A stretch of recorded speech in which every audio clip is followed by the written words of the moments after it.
প্রথম লেগে আর্সেনালের মাঠে কোনো প্রতিরোধই গড়তে পারেনি রিয়াল মাদ্রিদ। কোনো গোল তো দিতেই পারেনি, উল্টো হজম করেছে ৩টি।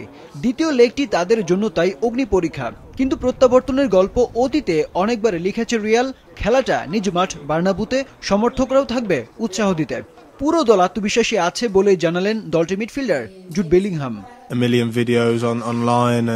গত সপ্তাহ থেকে মনে হয় 1 লাখ ভিডিওতে ভক্তরা আমাদের অনুপ্রেরণা জানিয়েছে। বার্নাবুতে আমাদের উদযাপন দেখার অপেক্ষায় তারা। আমরাও আত্মবিশ্বাসী, এই রাতে আমরা বিশেষ কিছু উপহার দিতে পারবো।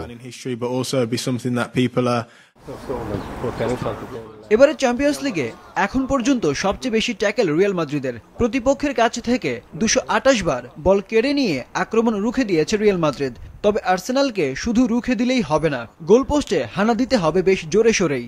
লা লিগায় ফাউল করে লাল কার্ড পেয়ে নিষেধাজ্ঞা পেলেও চ্যাম্পিয়ন্স লিগে খেলতে বাধা নেই কিলিয়ান এমবাপ্পের। তবে চ্যাম্পিয়ন্স লিগে 3টি হলুদ কার্ড পাওয়ায় 1 ম্যাচের নিষেধাজ্ঞায় পড়েছেন কামাভিঙ্গা।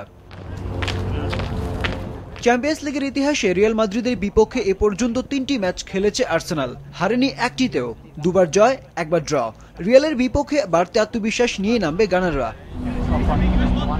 আরেক ম্যাচে বায়ার্ন মিউনিখের বিপক্ষে এগিয়ে থেকে নিজ মাঠে নামবে ইন্টার মিলান। প্রথম লেগে 2-1 গোলে জিতে সেমির পথ সহজ করেছে ইন্টার। চ্যাম্পিয়ন্স লিগে 2 দলের 8 বারের দেখায় 4 জয় বায়ার্নের, 3টি জিতেছে ইন্টার মিলান, আরেকটি ড্র হয়েছে।